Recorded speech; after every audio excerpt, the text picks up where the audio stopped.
Hi, Dr. Jim Turrell here, and I want to talk to you briefly about something that comes up in people's lives that I've noticed continuously for the past several months. It's about the economy and it's about fear. And a lot of people have a tremendous amount of fear because either they're losing their jobs, and they might even be losing their houses, or they might have friends and relatives that are in similar situations, so they're afraid for them if not for themselves. Here's what I want to remind you of. We have a teaching that really espouses the fact that irrespective of what's going on in your personal life, there is a higher principle functioning within you that is not only going to pull you through, but it's going to create a consciousness which super exceeds any kind of fear that you might have about the economy or about how life is working. Now, if you have faith in that idea, in that principle functioning by means of you, then you can pull yourself through any storm, any disturbance, any distraction, because that's what those are.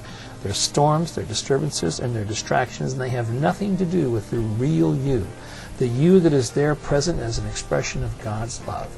Now, I know sometimes it's hard to understand that when that fear is pressing down on you, but if you can remember, it's like putting a bowling ball on a trampoline.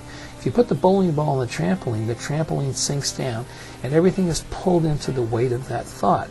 If your thought is negative all the time and you're not noticing that because you haven't done anything to really make your thought productive and positively working for you, then that negative thought will pull all of the people and circumstances, experiences into it and will transform it into negativity.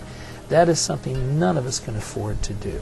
So what you want to do is have a productive thought. Now, I know it's difficult to sometimes think productively when you're being pressed by so much fear, because you can feel yourself being sort of sucked in to that negativity.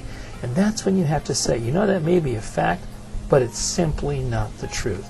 And then you tell yourself the truth, that God created you for the experience of a prosperous, rich, loving, and creative existence.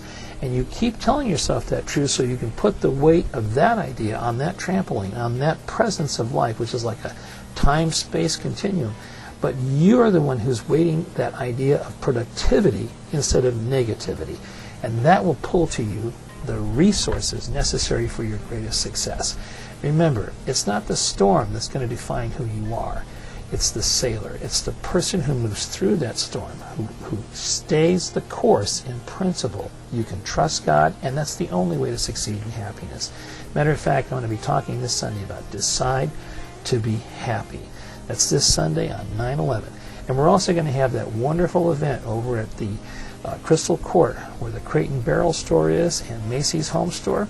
There's going to be over 40 nonprofits. Now, the reason I'm telling you that is because if you're in any fear, one of the best techniques to get out of fear is to get into service to others. That's the way it works. I look forward to seeing you on Sunday, and if I don't see you on Sunday, God bless you. And if you have people who are living in fear, pass this email along to them. God bless you.